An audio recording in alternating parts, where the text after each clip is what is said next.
ஊடகங்களின் பார்வையில் இன்று வெளியாகிய நாளிதழ்களில் உள்ள முக்கிய செய்திகளின் கண்ணோட்டம்.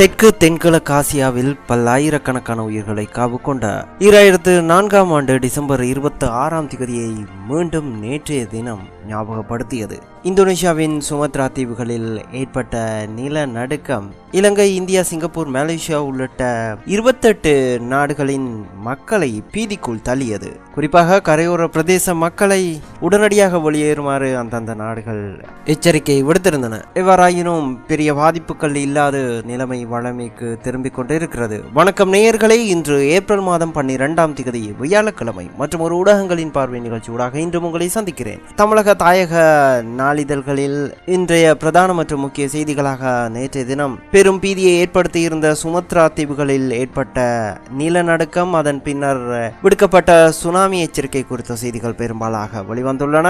இந்த நிலையில் கடத்தப்பட்டு விடுவிக்கப்பட்ட பின்னர் ஆஸ்திரேலியாவுக்கு நாடு கடத்தப்பட்ட குமார் குணரத்னம் நடத்திய ஊடகவியலாளர் சந்திப்பு குறித்த சில செய்திகளும் வெளிவந்துள்ளன. நாளைய தினம் தமிழ் சிங்கள சித்திரை புத்தாண்டு கொண்டாடப்பட உள்ள நிலையில் நேற்றைய தினம் நிலநடுக்கமும் சுனாமி பீதியினாலும் மக்கள் கல்லவப்பட்டிருந்தனர். இவ்வாறாயினும் தற்போது நிலைமை வளமைக்கு திரும்பிக் கொண்டிருக்கிறது. இன்றைய தினம் தென்னிலங்கையிலிருந்து வெளிவந்துள்ள வீரகேசரி பத்திரிகையை முதலாவதாக பார்க்கலாம். அதன் இன்றைய பிரதான தலைப்புச் செய்தி: நாட்டின் பல பாகங்களிலும் நிலநடுக்கம், சுனாமி பீதியால் மக்கள் வீட்டை விட்டு ஓட்டம்.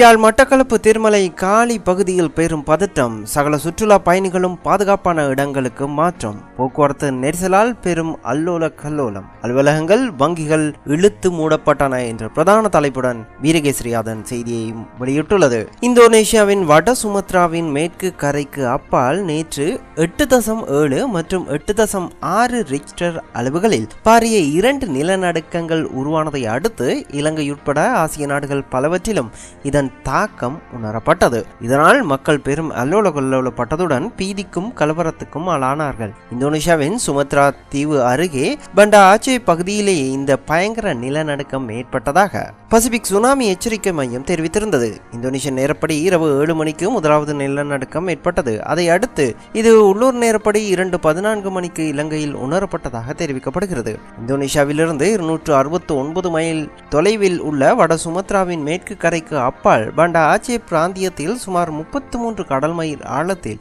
இந்த பாரிய பூகம்பம் ஏற்பட்டுள்ளது.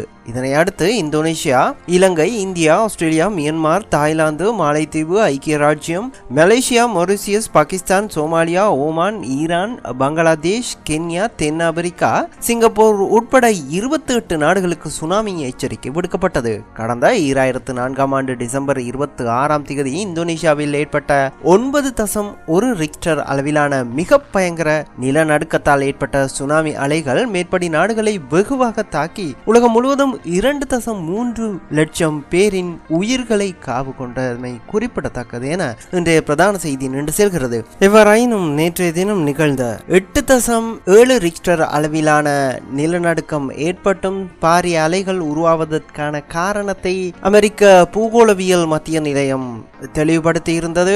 சுனாமி அலைகள் ஏற்படுவதற்கு முன்னர் நிகழ்ந்த நிலநடுக்கங்களை ஆராய்ந்த போது அது நிலத்தட்டுக்கு மேலிருந்து கீழாக நிகழ்ந்ததால் பாரிய சுனாமி அலைகள் ஏற்பட்டு இருந்ததாகவும், நேற்றைய தினம் நிகழ்ந்த நிலநடுக்கம் நிலத்தட்டுக்கு சமாந்தரமாக ஏற்பட்டதால் பாரிய அலைகள் ஏற்படவில்லை எனவும் அமெரிக்க பூகோளவியல் ஆய்வு மத்திய நிலையம் தெரிவித்திருந்தது.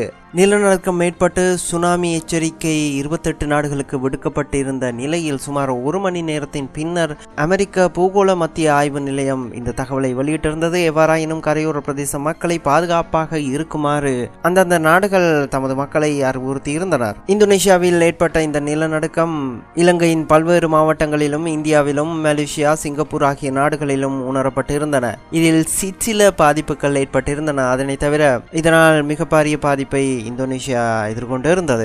இந்த செய்திகள் பெரும்பாலாக வெளிவந்துள்ளன. நாம் இதனை தவிர மற்றொரு செய்தியாக இலங்கையின் மனித உரிமை மீறல்கள் எனது கடத்தல் மூலம் அம்பலமாகியுள்ளன.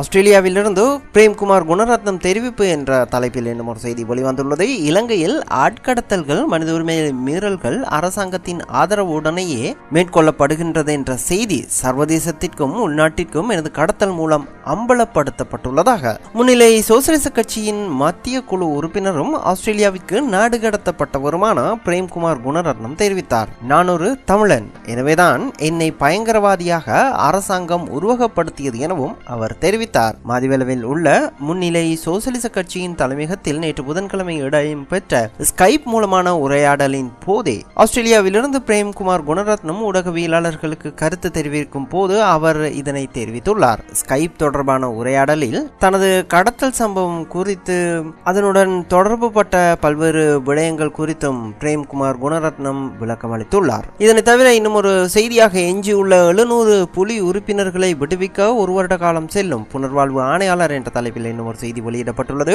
முகாம்களில் எஞ்சியுள்ள 700 முன்னாள் புலி உறுப்பினர்களை விடுதலை செய்ய இன்னும் ஒரு வருடம் வரை செல்லும். விடுதலை அடைந்தவர்கள் சமூகத்தில் சிறந்த பிரஜைகளாக வாழ்கின்றனர் என்று புனர்வாழ்வு ஆணையாளர் மேஜர் ஜெனரல் சந்தன ராஜகுரு தெரிவித்ததாக அந்த செய்தி நீண்டு செல்கிறது. அத்துடன் இந்திய எதிர்க்கட்சி தலைவர் சுஷ்மா தலைமையில் அனைத்து கட்சி பாராளுமன்ற குழு திங்கள் வருகை 6 நாட்கள் தங்கியிருந்து நிலைமையை ஆராய்வர் என்ற தலைப்பில் இன்னும் ஒரு செய்தி வெளியிடப்பட்டுள்ளது. இந்திய பாராளுமன்றத்தின் எதிர்க்கட்சி தலைவர் சுஷ்மா சுவராஜ் தலைமையில் அனைத்து கட்சி பாராளுமன்ற குழு எதிர்வரும் திங்கள் அன்று இலங்கை வருகிறது. இதற்கான அனுமதியை பிரதமர் மன்மோகன் சிங் பாரதிய ஜனதா கட்சி உறுப்பினர்களுடன் நேற்று புதன்கிழமை சந்தித்து உரையாடிய போது வழங்கியதாக அங்கிருந்து கிடைக்கும் தகவல்கள் கூறுவதாக அந்த செய்தி நீண்டு செல்கிறது. அத்துடன் சகலருக்கும் சுபீட்சம் நிறைந்த ஆண்டாக அமைய வேண்டும், ஜனாதிபதி வாழ்த்து என்ற தலைப்பில் இன்னும் ஒரு செய்தி வெளியிடப்பட்டுள்ளது.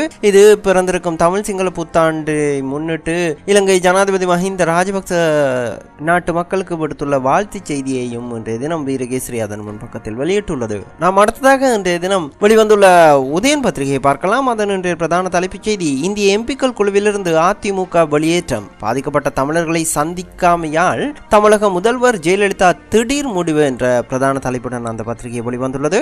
இலங்கையில் போரினால் பாதிக்கப்பட்ட தமிழ் மக்களை சந்தித்து அவர்களின் குறை நிறைகளை அறிந்து கொள்வதற்கான ஏற்பாடுகள் எதுவும் மேற்கொள்ளப்படாமை காரணமாக இலங்கை செல்லும் இந்திய பாராளுமன்ற உறுப்பினர்கள் குழுவிலிருந்து அதிமுக வெளியேறுவதாக தமிழக முதல்வர் ஜெயலலிதா அதிரடியாக அறிவித்துள்ளார் என அந்த செய்தி நீண்டு செல்கிறது. இதனை தவிர இந்திய குழுவில் பாரபட்சம் இல்லை என்ற தலைப்பில் என்னும் ஒரு செய்தியும் வெளியிடப்பட்டுள்ளது. இலங்கை வரவுள்ள இந்திய நாடாளுமன்ற குழு தெரிவில் பாரபட்சம் காட்டப்படவில்லை என்று இந்திய நாடாளுமன்ற விவகார அமைச்சர் பவன்குமார் பன்சால் தெரிவித்துள்ளார். இடம்பெயர்ந்த தமிழ் மக்களின் நலன்கள் தொடர்பில் ஆராய்வதற்காக இந்திய நாடாளுமன்ற குழு எதிர்வரும் 16ஆம் தேதி இலங்கை வர உள்ளது. எவ்வாறாயினும் இந்த பாராளுமன்ற குழுவில் பாரபட்சங்கள் இடம்பெற்றுள்ளதாக பல்வேறு குற்றச்சாட்டுகள் முன்வைக்கப்பட்டுள்ள நிலையில் இந்திய பாராளுமன்ற விவகார அமைச்சர் பவன்குமார் பன்சால் மேற்கண்ட கருத்தை தெரிவித்துள்ளதாக அந்த செய்தி நீண்டு செல்கிறது. அதனை தவிர இலங்கையில் ஆழ்கடத்தல் குறித்து விசாரணைகளுக்கு உத்தரவிடுங்கள், ஐநாவிடம் கோருகிறது ஆசிய மனித உரிமைகள் ஆணைக்குழு என்ற தலைப்பில் என்னும் ஒரு செய்தி வெளியிடப்பட்டுள்ளது. இலங்கையில் இடம்பெறும் ஆழ்கடத்தல் சம்பவங்கள் தொடர்பில் உயர்மட்ட விசாரணைகளை நடத்துமாறு ஐநா இலங்கை அரசுக்கு அழுத்தம் கொடுக்க வேண்டும் என ஹாங்காங்கை தளமாக கொண்டு இயங்கும் ஆசிய மனித உரிமைகள் ஆணைக்குழு கோரிக்கை விடுத்துள்ளது.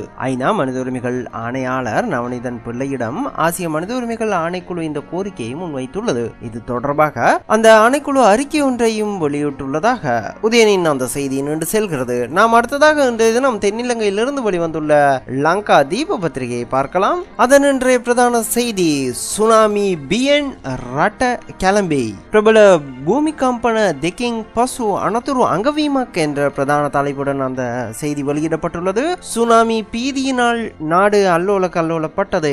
2 பாரிய நிலநடுக்கத்தின் பின்னர் அபாய எச்சரிக்கை பிறப்பிக்கப்பட்டது என இன்றைய பிரதான செய்தியை லங்கா தீப வெளியிட்டுள்ளது. அதனை தவிர ஏனைய செய்திகளும் நேற்றைய தினம் நாடு முழுவதும் விடுக்கப்பட்ட சுனாமி எச்சரிக்கை, அதனால் ஏற்பட்ட அசௌகரியங்கள் குறித்த செய்திகளையும் பிரதான புகைப்படங்களையும் லங்கா தீப அதன் முன்பக்கத்தில் வெளியிட்டுள்ளது. அத்துடன் இன்றைய தினம் வெளிவந்துள்ள தீப இன பத்திரிகையும் சுமத்ரா தீவுகளில் நிகழ்ந்த நிலநடுக்கம், அதன் பின்னர் விடுக்கப்பட்ட சுனாமி எச்சரிக்கை குறித்த பிரதான செய்தியை வெளியிட்டுள்ளது. அதேபோல டெய்லி மிரர் பத்திரிகையும் அதே செய்தியை இன்றைய தினம் பிரதானமாக வெளியிட்டுள்ளது.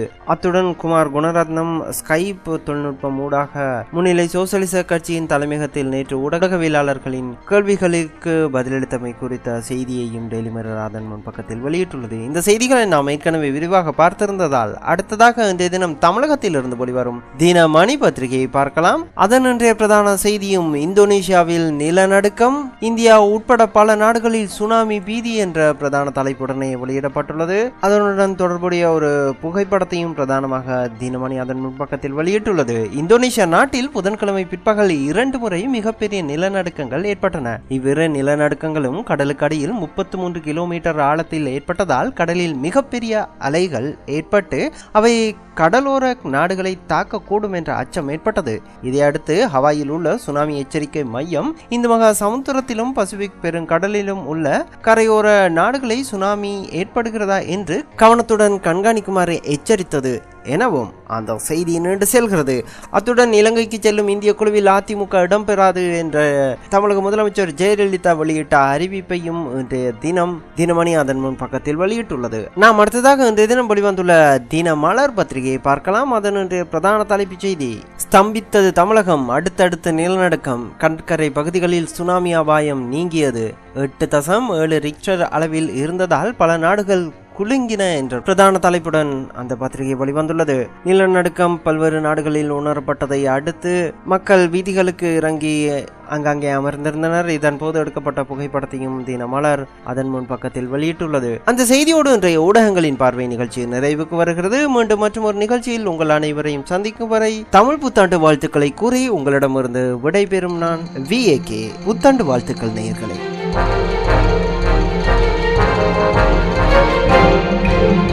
Thank you.